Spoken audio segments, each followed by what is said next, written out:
جو موجودہ صورتحال ہے اس میں عالمی سطح پہ بھارت پہ کسی قسم کا کوئی دباؤ جو ہے وہ ہم نے نہیں دیکھا کہ گزشتہ خاص طور پہ جب سے یہ ایگریسو بیہیویئر بھارت کا شروع ہوا ہے پی جے پی کی گورنمنٹ میں، تو اس کے بعد جو ہے وہ ہم نے کوئی ایسی چیز نہیں دیکھی۔ بالکل آپ صحیح فرما رہے ہیں، دنیا کو مصلحتوں سے باہر آنا چاہیے، انہیں اپنے کمرشل انٹرسٹ سے باہر آنا چاہیے، اور اسی چیز کو اسی کی بنیاد پر میں نے OIC کے وزراء خارجہ کو خطوط لکھے اور ان کی توجہ اسلامو فوبیا کی طرف دلوائی۔ صاحب موجودہ صورتحال میں جس قسم کا جو تنازع اس وقت ہم دیکھ رہے ہیں بھارت کے مابین اور چین کے مابین، جو صورتحال پیچیدہ ہوتی چلی جا رہی ہے، اور لیکن بھارتی رویہ جو ہے وہ بہت زیادہ مختلف ہے اس تمام تر صورتحال میں، خطہ کس حد تک جو ہے وہ متاثر ہو سکتا ہے اس تمام تر صورتحال میں آپ کے خیال میں؟ دیکھیے، پاکستان بڑی تشویش سے جو اس وقت ہندوستان اور چین کا سٹینڈ آف ہے اس پر نگاہ رکھے ہوئے ہے۔ ہم سچویشن کو لمحہ با لمحہ مانیٹر کر رہے ہیں۔ اب یہ ایک بڑی خطرناک صورتحال ہے۔ میں تو پہلے ہی اقوام متحدہ کے سیکرٹری جنرل سے بات کر چکا ہوں، سلامتی کونسل کو خط لکھ چکا ہوں، اور میں سمجھتا ہوں کہ اس پر ہمیں بے پناہ تشویش ہے اور اس پر نگاہ رکھنے کی صاحب بے شک تشویش اپنی جگہ موجود ہے، لیکن جو صورتحال ہے وہ تو حال مطلب ڈے بائی ڈے جو ہے وہ پیچیدہ ہوتی جا رہی ہے، یا بھارتی رویہ جو ہے گزشتہ کافی عرصے سے ہم دیکھ رہے ہیں کہ مسلسل ایڈوانسمنٹ کی طرف ہے صاحب۔ لیکن یہ جو کشمیر کا مسئلہ ہے اس پہ پاکستان کا جو جس طریقے سے نیریٹو بلڈ کیا گیا تھا، ہم نے دیکھا کہ وہ آہستہ آہستہ جو ہے وہ سلو ڈاؤن ہوتا چلا گیا، اور اس کے بعد جو ہے آج کشمیری اسی کرب میں مبتلا ہیں مسلسل، لیکن عالمی توجہ جو ہے اس طریقے سے ہم نہیں دلوا سکے جس کی ضرورت تھی۔ دیکھیے، میں آپ سے بصد احترام اتفاق نہیں کرتا۔ رویہ جو دنیا کا ہے، دنیا کی توجہ پٹ گئی ہے۔ مت بھولیے کہ اس وقت پوری دنیا کرونا وائرس کی لپیٹ میں ہے، سب کو اپنے لالے پڑے ہوئے ہیں، سب کو اپنی معیشت کی فکر پڑی ہوئی ہے، سب اپنا انورڈز دیکھ رہے ہیں، اپنے معاملات کی طرف دیکھ رہے ہیں۔ دنیا کی جو اکانومی ہے، گلوبل اکانومی، وہ ریسیشن کا شکار ہو چکی ہے، تو اس وجہ سے ان کی توجہ ہٹی ہے، لیکن وہ غافل نہیں ہے کہ جو بھارت کر رہا ہے وہ غلط کر رہا ہے، اور بھارت جانتے ہوئے کہ دنیا کی توجہ ہٹی ہوئی ہے اس آڑ میں وہ ایسی حرکتیں کر رہا ہے، کبھی ڈومیسائل کے قوانین میں تبدیلی کرتا ہے، کبھی وہاں اپنے فیصلے مسلط کرتا ہے، کشمیریوں پر اپنی جو ہے وہ اپنی رائے مسلط کر رہا ہے، اور اس قسم کی حرکتیں کر رہا ہے۔ بھارت تو اس سے آگے کی بات بھی کرتا ہے، گلگت بلتستان کی بات بھی کرتا ہے، آزاد کشمیر کی بات بھی جو ہے بھارت کی طرف سے کی جاتی ہے۔ وہ تو پروپیگنڈا ان کا ہے، وہ پروپیگنڈا ہے۔ گلگت بلتستان کی بات وہ کیسے کر سکتا ہے، آزاد کشمیر کی بات وہ کیسے کر سکتا ہے جب وہ خود تسلیم کر چکا ہے کہ یہ ایک متنازع علاقہ ہے، یہ ایک انٹرنیشنل ڈسپیوٹ ہے جس کی سلامتی کونسل میں ریزولوشن موجود ہیں، اور اس کے حل کا بھی ایک کمٹمنٹ کر چکا ہے۔ یہ اور بات ہے کہ اس کمٹمنٹ کو وہ آنر نہیں کر رہا، لیکن اس سے بھاگ تو نہیں سکتا۔ شاہ صاحب ایگریسو بیہیویئر جو ہے وہ تو کنٹینیو ہے، گزشتہ 1-1.5 سال سے جو ہم دیکھ رہے ہیں مسلسل، وہ جو ایگریسو بیہیویئر ہے وہ آپ کو ہر جگہ نظر آتا ہے، اور یہ ایڈوانسمنٹ کا سلسلہ جو ہے وہ یہ بھی مسلسل جاری ہے اس کے ساتھ ساتھ۔ بالکل آپ صحیح فرما رہے ہیں، ایگریسو بیہیویئر ہے، بالکل ہے، اور دنیا کو اس ایگریسو بیہیویئر کا نوٹس لینا چاہیے۔ مت بھولیے، نہ صرف پاکستان بلکہ چین بھی ایٹمی قوتیں ہیں، اور بھارت کا یہ رویہ اگر برقرار رہتا ہے تو اس خطے کا امن جو ہے وہ برباد ہو سکتا ہے۔ دنیا غافل نہیں رہ سکتی، اور دنیا کو غافل نہیں رہنا چاہیے۔ بہت شکریہ شاہ محمود قریشی صاحب نے ہمیں جوائن کیا تھا۔ طارق پیرزادہ صاحب، صورتحال آپ کے سامنے ہے، لیکن جو پیچیدگیاں ہیں وہ اپنی جگہ موجود ہیں، اور کوئی راہ جو ہے وہ تاحال ہم ہموار نہیں کر سکے۔ کشمیریوں کی بات کر لی جائے یا عالمی سطح پر جو جس قسم کی اٹینشن ہمیں چاہیے تھی وہ ہم گریب نہیں کر سکے۔ کووڈ-19 اپنی جگہ موجود ہے، لیکن اس کے ساتھ ساتھ دنیا میں جو چیزیں تھیں، جو تنازعات تھے، وہ آج بھی چل رہے ہیں۔ دیکھیں، ایک بنیادی بات ہے کہ کورونا کی وبا ہو یا دنیا میں کوئی بھی وبا ہو، قوموں کے مفادات نہ پہلے کبھی تاریخ میں بدلے ہیں وباؤں کی وجہ سے، نہ آئندہ کبھی بدلیں گے. یہی وجہ ہے کہ عین اس وقت جب کہ بھارت میں لوگ روزانہ کی بنیاد پر سینکڑوں لوگ جو 1.5 لاکھ کے قریب لوگ بیمار ہو چکے ہیں، کرونا کا شکار ہو چکے ہیں، نامعلوم تعداد میں لوگ مر چکے ہیں جن کا ابھی تعین بھی نہیں ہے. لیکن جو مفادات ہیں لداخ میں، کشمیر میں، نیپال کے ساتھ، چین کے ساتھ، پاکستان کے ساتھ، وہ وہیں کے وہیں ان کے قائم ہیں. میں ذرا 2 باتیں جلدی سے کر دیتا ہوں. شاہ محمود قریشی پاکستان کے وزیر خارجہ ضرور ہیں، لیکن اتنا کمزور وزیر خارجہ پاکستان کی تاریخ میں کبھی نہیں آیا. وہ اسلامو فوبیا کی بات شروع کر دیتے ہیں. بات تو کشمیر کے پاکستان کے ہاتھ سے نکل جانے کی ہے.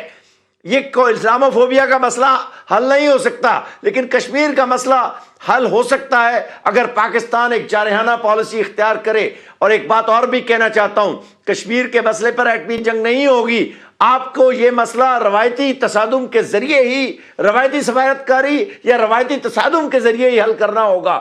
آپ دیکھیں فیضا صاحب، اس میں تو ہم دیکھ رہے ہیں کہ مسلسل ناکامی نظر آ رہی ہے. وزیر اعظم پاکستان نے خود جو ہے وہ اپنے آپ کو کشمیر کا سفیر کے طور پر پیش کیا، لیکن کوئی سفارتکاری میں کوئی خاص پیش رفت ہم نہیں دیکھ سکے. آپ بالکل درست کہہ رہے ہیں. دیکھیں عمران خان تو اس کو یقین تھا، اور میں عمران خان کی بیشتر پالیسیوں کا حامی ہوں، لیکن کشمیر پر ظلم یہ ہوا ہے کہ عمران خان کا یہ خیال تھا کہ وہ آئے گا اور اس کو ہندوستان میں جناب خیر مقدم کہا جائے گا اور مودی اس کا استقبال کرے گا. لیکن مودی اپنے مفادات کا اسے کیا کہتے ہیں محافظ تھا. چنانچہ یہ جو مایوسی عمران خان کو ہوئی ہے کہ وہ ایک دہشت گرد تنظیم ہے یا RSS کا فلسفہ لے کر چل رہی ہے، یہ بات تو سب کو پہلے بھی پتا تھی. چنانچہ جو بات ہے 2-3 ہے. چین کے ساتھ جہاں تک معاملات کا تعلق ہے، روایتی قوت کے ساتھ چین آپ کھڑا ہوا ہے، اور جتنی جو ان کی پوزیشن ہے لائن آف ایکچوئل کنٹرول کے ساتھ وہ بالکل درست ہے. ہندوستان کے جو اخبارات ہیں انہوں نے یہ تسلیم کیا ہوا ہے. میں ابھی اس تفصیل سے پڑھ کے ہٹاؤں کہ ابھی تک چین کسی ایسی جگہ پر نہیں پہنچا ہے جسے بھارت جو ہے بجا طور پر کوئی عسکری مداخلت کہہ سکے. لیکن چینیوں نے ایک کام ضرور کیا ہے کہ جب انہوں نے دیکھا کہ لداخ کو انہوں نے اپنا ایک صوبہ بنا دیا، اور جبکہ line of control per border طے نہیں ہے، یا وہ پینگونگ لیک جو ہے اس کے ساتھ ساتھ جو سرحدیں ہیں وہ طے نہیں ہیں، تو چینیوں نے دیکھا ہے کہ بھارت چونکہ آگے بڑھ رہا تھا، لہٰذا ان کو روکنے کے لیے کوئی نہ کوئی کارروائی کرنی تھی، اور درست کی ہے. افسوس یہ ہے کہ پاکستان کشمیر پر بھارت کے قبضے کے بعد کوئی کارروائی نہیں کر رہا ہے. اور جتنے لوگ مشورہ دینے والے ہیں وہ یہ کہتے ہیں دیکھیں نا کشمیر کے مسئلے پر جنگ تو نہیں ہو سکتی. اور وہ ہمارے پچھلے جو ISPR کے غفور صاحب تھے وہ کہتے تھے دو ایٹمی قوتوں کے درمیان جنگ کیسے ہو سکتی؟ ایٹمی قوتوں کے درمیان روایتی تصادم ہوتے رہے ہیں، آئندہ بھی ہوں گے. اور آپ کو معلوم ہے کل تک چین اور روس کے درمیان سرحدی جھڑپیں، بڑی خونی جھڑپیں ہوتی رہی ہیں. یہی حال اب بھی ہے. یہ علاقے اگر کسی حل کے نزدیک پہنچیں گے تو عسکری دباؤ کے نزدیک کے ذریعے پہنچیں گے، اور پاکستان کو یہ دباؤ ڈالنا شروع کر دینا چاہیے. جنرل صاحب، یہ تو بہرحال ایک چیز اسٹیبلش ہو گئی ہے کہ ایٹمی قوتوں کے مابین جو ہے وہ جنگ جو ہے وہ ایک مشکل ترین عمل ہے، لیکن ایٹمی قوتوں کے درمیان جو ہے وہ توازن کے ساتھ جو ہے بات چیت یا مسائل کا حل ضرور تلاش کیا جا سکتا ہے. نہیں، میں نہیں مانتا ہوں. ذرا میری بات سن لیجیے. ایٹمی ہتھیار، ذرا سی مجھے 1 سیکنڈ دیجیے. جی فیضا صاحب، جی بات کر لیجیے آپ. جی فیضا صاحب، آپ میں کسی کا وقت نہیں لینا چاہتا. دیکھیں ایٹمی ہتھیار تو 2 ملکوں کے درمیان ایک دوسرے کا وجود ختم کرنے سے روکنے کے ہتھیار ہیں.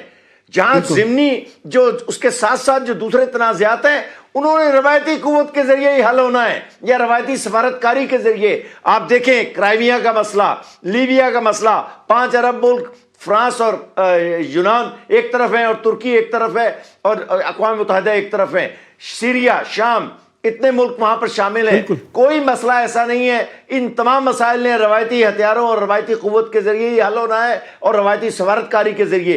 ان 2 میں سے ایک کے بغیر انہوں نے حل نہیں ہونا ہے. ایٹمی جنگ کی بات آج ہم کرتے ہیں تو پاکستان اور بھارت کے درمیان کنونشنل فورسز کا تعاون چونکہ عدم آپ کہہ لیجیے کہ اس کا ایک تناسب ایسا نہیں ہے جو کہ پاکستان کے لیے فیوریبل ہو، تو ان حالات میں پاسبلٹی یہی ہوتی ہے کہ آپ اگر جنگ چھڑ جاتی ہے تو نیوکلیر ویپن کا استعمال ہو سکتا ہے کہ ارلی اسٹیجز پہ ہو جائے، کیونکہ آپ کا ڈاکٹرن کہتا ہے کہ آپ اپنے سرزمین کا 1 انچ بھی ٹریڈ نہیں کر سکتے، لہذا جب لاس آف ٹیریٹری اگر کہیں ہو جاتا ہے کسی وجہ سے تو پھر آپ کو اپنے نیوکلیر ویپن استعمال کرنے ہوں گے.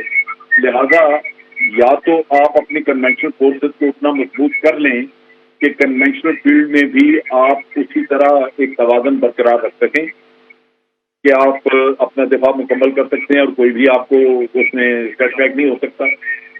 اور اگر آپ کسی وجہ سے آپ کی اکانومی نہیں اجازت دیتی یا کوئی اور ایسے ایشو ہے کہ آپ اپنی کنونشنل فورسز بڑھا نہیں سکتے، جس طرح کہ بھارت کا بجٹ ہے وہ بہت زیادہ انویسٹ کر رہا ہے کنونشنل فورسز میں، تو پھر پاسبلٹی یہی ہے کہ آپ کو دفاع کے لیے جلدی شاید سوئچ اوور کرنا پڑے اپنی نان کنونشنل سائٹ پہ. تو لہذا یہ خطرہ موجود ہے. بہرصورت یہ ایک ڈبیٹیبل ایشو ہے. جہاں تک تعلق ہے کشمیر ایشو کا اور آپ سفارتی کوششوں کی بات کر رہے ہیں، میں سمجھتا ہوں کہ ہم ڈپلومیسی میں بہت پیچھے ہیں. ڈپلومیٹک ایفرٹ ہماری جو ہے وہ تقریباً نہ ہونے کے برابر ہے. میں اس میں صرف ایک چھوٹی سی مثال دیتا ہوں.